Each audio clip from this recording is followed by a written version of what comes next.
Happy Thursday po sa ating lahat. Ako si Benison Estareja. Patuloy pa rin po ang epekto ng easterlies o yung mainit at maalinsangang panahon sa malaking bahagi po ng ating bansa na siyang sasamahan lamang ng mga pulu-pulong mga paulan. Habang simula po mamayang hapon, magsisimula yung epekto naman ng Intertropical Convergence Zone or ITCZ. Ito yung linya kung saan nagsasalubong po yung hangin simula po sa may northern and southern hemispheres. Kaya taasahan na po yung mga cloudiness sa may eastern portions ng Visayas and Mindanao simula mamayang hapon po yan.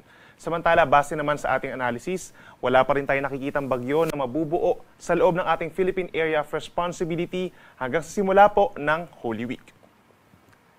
Ngayong araw po, dito sa malaking bahagi ng Luzon, patuloy pa rin ang improved weather conditions. Halos katulad ng weather conditions po as yesterday, epekto pa rin yan ng easterly. So maraming lugar ang magkakaroon ng maaraw na panahon at sasamahan lamang po ng minsan makulimlim na panahon, lalo na po sa dakong hapon hanggang gabi. At sasamahan din ng mga pulu-pulong mga paulan or pagkidlat pagkulog, lalo na sa may eastern section ng Luzon.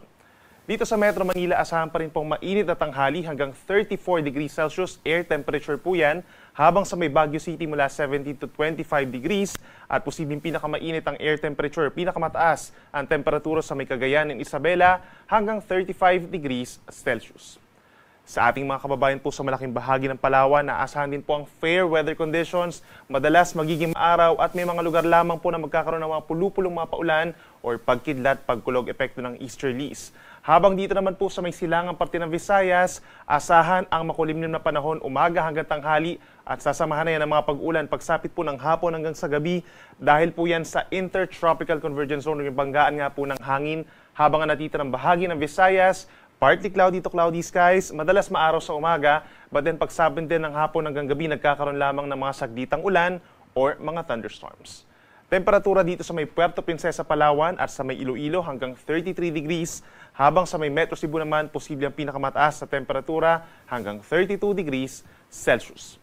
At sa ating mga kababayan po sa may Caraga region, ganyan din sa may Davao de Oro and Davao Oriental, asahan din po ang mostly cloudy skies umaga hanggang tanghali. And then pagsapit ng hapon hanggang sa gabi, nagkakaroon na ng mga kalat-kalat na ulan and thunderstorms dahil yan sa Intertropical Convergence Zone. Habang ang natitirang bahagi ng Mindanao, sa umaga fair weather conditions din po or madalas magiging maaraw at pagsapit ng hapon hanggang sa gabi is partly cloudy to cloudy skies. May chance din po ng mga saglitan lamang na ulan at may mga lugar pa actually na hindi naman po uulanin ngayong araw.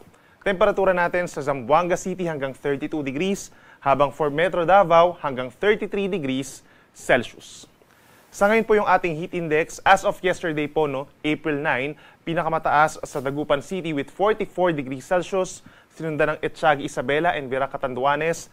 Naobserbahan po ang hanggang 43 degrees na heat index, habang sa may Metro Manila po kahapon, umabot sa 40 degrees ang naramdamang init. At maraming lugar pa dito sa may Luzon, Visayas and Mindanao ang nagkaroon din ng heat index na hanggang 42 degrees. Lahat po ay mga dangerous levels of heat index po ito kahapon.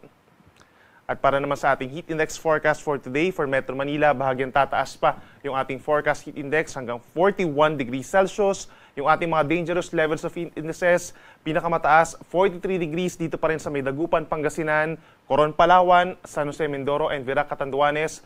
Samantala, halos yung mga katulad din po na heat index forecast po natin or observed heat index kahapon ay posibleng yun pa rin po yung mga lugar na magkakaroon ng matataas na heat indices. Kabilang na dyan ng Isabela, Bulacan, Palawan, dito po sa mga areas ng Iloilo, Bohol, hanggang sa may Zamboanga City and Cotabato City, matataas po ang mararamdamang init. Para naman sa iba pang lugar, heat index forecast po sa iba pang lugar sa ating bansa, iscan lamang po itong QR code na nakikita nyo sa inyong screen or magtungo lamang sa pag-asa.dost.gov.ph/weather/heat-index. Sa mga maglalayag naman po by sea, sa mga susunod na araw or hanggang sa Holy Week po, wala naman tayong inaasahang sea travel suspensions or pagtaas ng mga pag-alon. Usually mga kalahati hanggang 1 metro lamang yung taas sa mga alon, sa malayong pangpang. And then kapag meron tayong mga thunderstorms, posible naman itong umabot sa hanggang 2 metro. Pero inuulit natin, wala namang inaasahang mga sea travel suspensions kung magta-travel tayo by sea. At para naman sa ating 4-day weather forecast, sa susunod na 3 araw, aasahan po natin ang mga paulan dahil sa Intertropical Convergence Zone pa rin. Ito po ay sa malaking bahagi ng Visayas and Mindanao by tomorrow, araw ng Biyernes.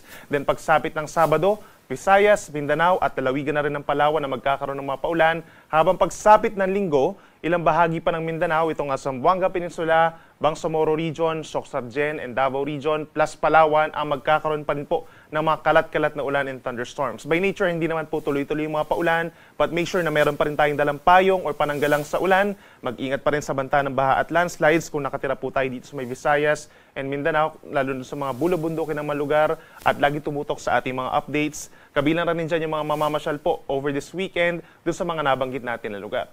For the rest of Luzon, kabilang na dyan ang Metro Manila for the next 3 days or hanggang sa araw po ng linggo, asahan pa rin ng fair weather conditions. Madalas magiging maaraw, kaya ibig sabihin magiging mas mainit pa at maalinsangan ng panahon at sasamahan lamang yan ng mga saglitang ulan or mga thunderstorms na usually nagtatagal ng 1 hanggang 2 oras. Improved weather conditions naman ang mararanasan pagsapit ng Holy Monday. At meron pa rin tayong mga pulupulong mga paulan or pagkidlat, pagkulog, lalo na dito sa may eastern sides ng Visayas, Mindanao at timog na bahagi din ng Mindanao. Ang ating sunrise ay 5:46 a.m. at ang sunset pa rin ay 6:09 ng gabi. Yan muna ang latest mula dito sa Weather Forecasting Center ng Pag-asa. Ako muli si Benison Estareja na nagsasabing sa anumang panahon, pag-asa ang magandang solusyon.